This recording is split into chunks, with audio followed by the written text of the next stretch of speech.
Fencing truly is chess at lightning speed.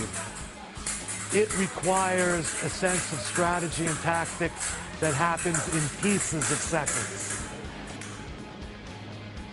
Most of you might not realize it, but in fencing, it's actually three separate sports. There is an épée, a foil, and the weapon that we use, the saber. Fencers begin in a position called en garde. En garde happens in between each and every step you take. In order to score a point, you use an attack. If your attack is blocked by your opponent, that's called a parry. The attack your opponent would make after a parry is the riposte. In a fencing match, as soon as one combatant touches his opponent on valid target, the match is halted by the official. The target area for saber is the entire upper half of the body, from the break in the hip, down your arms to the wrists, and right through the top of your head. The épée target area is the entire body. The target area of the foil is just the torso, no arms and no legs. Fencing is a great sport for teens and for anyone because there's a purity here that you just don't see in other sports.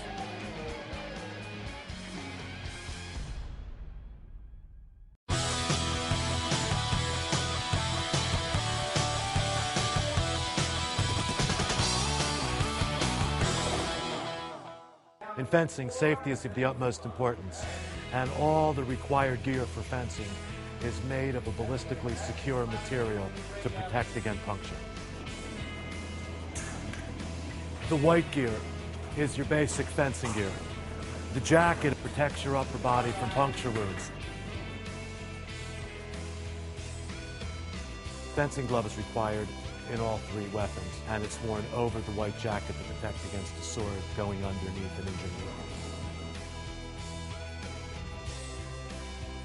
Knickers are the pants that you wear when you're fencing.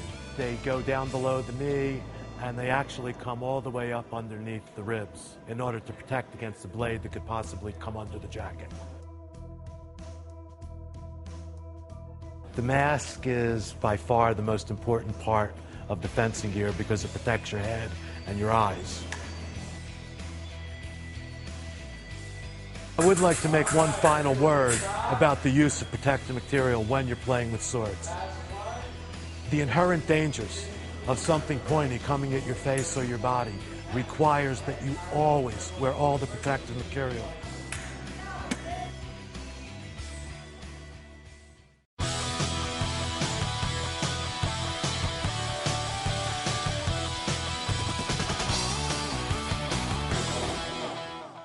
There's quite a number of minor infractions in fencing. Some of the minor infractions are covering valid target area with non-valid target.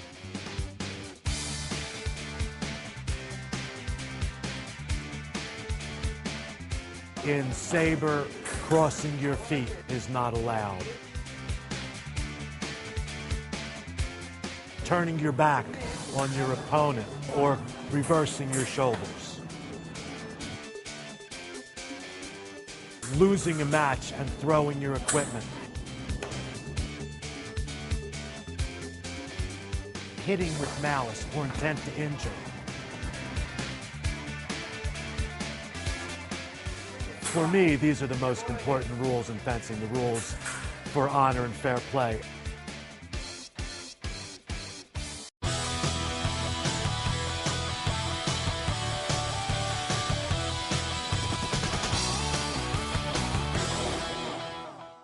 The life lessons that fencers will take away from playing this game through high school will be the ability to work hard, be honest with themselves, assess themselves correctly, and work to achieve goals from where they are each day. Really, I like to describe fencing as chess at 100 miles an hour. You're always trying to think about what the other guys got in their head and, always staying one step ahead. Fencing taught me, above all else, hard work, because fencing gave me that desire to compete and the desire to be better. I always thought maybe I can put in more effort. Diligence really just leads to success. You could just ponder about how you want to be successful, but the only real way to achieve it is put the work in. With fencing, I feel that applies 100%. Practice makes perfect, and the more hours you put in, the better you're going to get over the long run.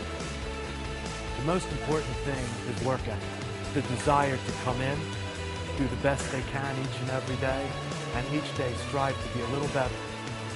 This is what you need to be successful in life. It's not always about being first. It's about understanding how to work hard and be diligent and be successful because of that diligence.